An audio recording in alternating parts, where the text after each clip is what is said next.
A wafer scandal that has morphed into a possible clandestine fraud syndicate targeting to steal from the dead is brewing at the Unclaimed Financial Assets Authority UFAA, involving unaccounted for assets and money belonging to the departed ones and the surviving next of kin, coupled by questionable payments to suppliers amounting to billions of shillings. Investigations by the Informa Media Group have established that the faction camps within the board and the top management are divided right down the middle as the spotlight shines on the agency tasked with the primary mandate of safeguarding and reuniting the unclaimed assets with their rightful owners.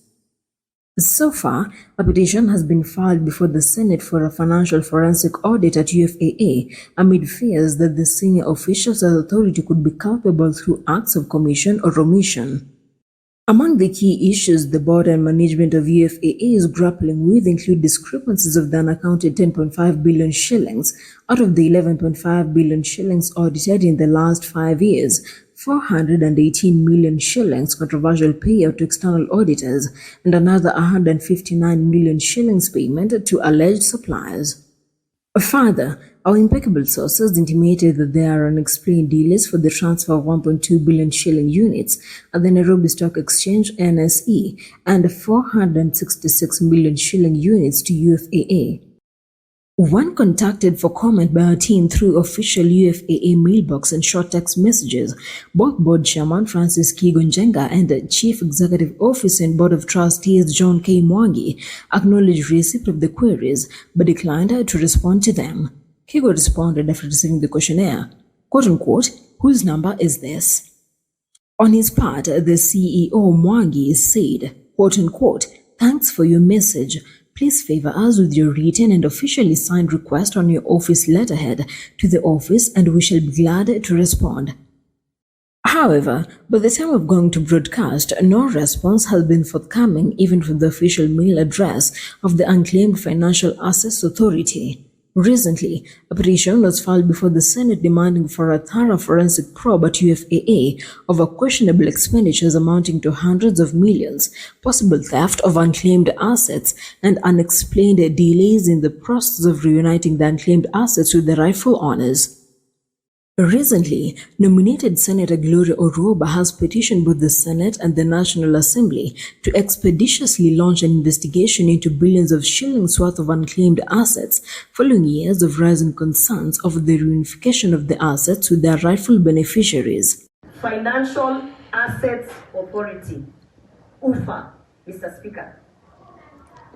This is an agency that if the personalities that are running this agency understood how hard that our president is working to ensure that our budgets are making sense, to ensure that we are able to literally break even and run this country with minimum borrowing, Mr. Speaker, then you would imagine that Unclaimed Financial Assets Authority would be able to account for 10 billion. While making her submissions in the floor of the Senate, Oroba noted that about 10 billion shillings worth of unclaimed assets belonging to the dead and their next of kin are misappropriated every year, including 500 million shillings in auditing fees, which cannot be accounted for. Oroba submitted, quote-unquote, "The sad thing about this is that this is the money that has been left by those who have passed on. It is literally dancing on the graves of dead people." Official records at UFAA show that by last year, 2023, the now embattled authority was holding over 60 billion shillings of unclaimed assets. This comprised 33 billion shillings in cash and cash equivalents and 1.7 billion shillings shares amounting to 30 billion shillings. Oroba added, quote-unquote, "When we have a state agency that is operating in the sums of billions that cannot account for this money that is potentially being looted, the same agency cannot account for 500 million shillings that they claim they have spent on auditing services. Unclaimed Financial Assets Authority have discrepancies of up to 10 billion shillings per year." End of quote. The authority, which started operations in 2014, is mandated to receive unclaimed assets from the holders of such assets and safeguard and reunite the assets with their rightful owners.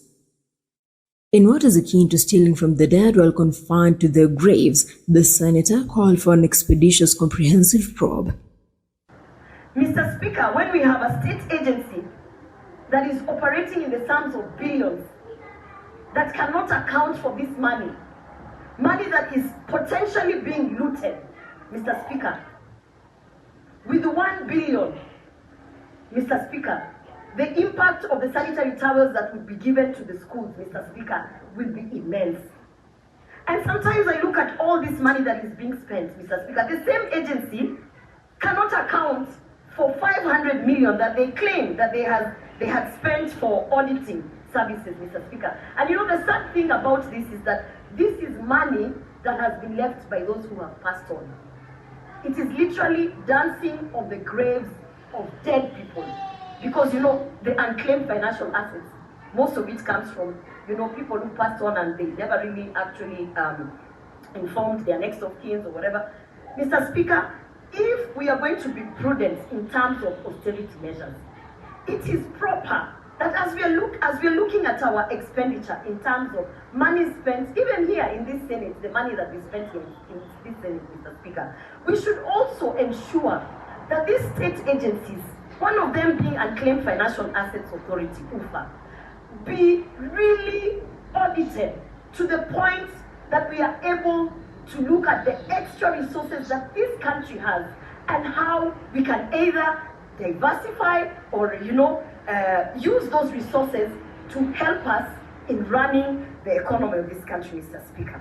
Oroba noted, quote-unquote, if we are going to be prudent in terms of austerity measures, it is proper as we are looking at our expenditure in terms of money spent even here in the Senate, we should also ensure these state agencies, one of them being Unclaimed Financial Assets Authority, be really audited to the point where we are able to look at the extra resources this country has and how we can diversify or use these resources to help us in running the economy of this country. End of quote.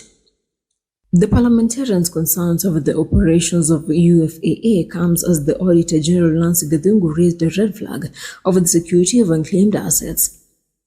While the authority started receiving unclaimed assets from holders in 2014, reunification of the assets with the beneficiaries started in 2016. As at June 2022, receipts from holders was 22,614,997,000 shillings, while claims paid totaled to 604,961,000 shillings, representing a reunification rate of 3% of total assets remitted by holders, according to a report by the Auditor General for the financial year ended June 30th, 2022. According to the Auditor General, the authority is not meeting its mandate of tracing unclaimed assets and reunifying them with the beneficiaries in an efficient and effective manner. Most of the unclaimed assets are attributed to the failure of the deceased to inform the beneficiaries of the assets beside the absence of a will. Both Kigo and CEO Mwangi did not confirm whether or not the authority has either initiated any internal audit over the issues or invited the Directorate of Criminal Investigations, Anti-Banking Fraud Investigations Unit, Sleuths, or the Financial Reporting Center to investigate the matter.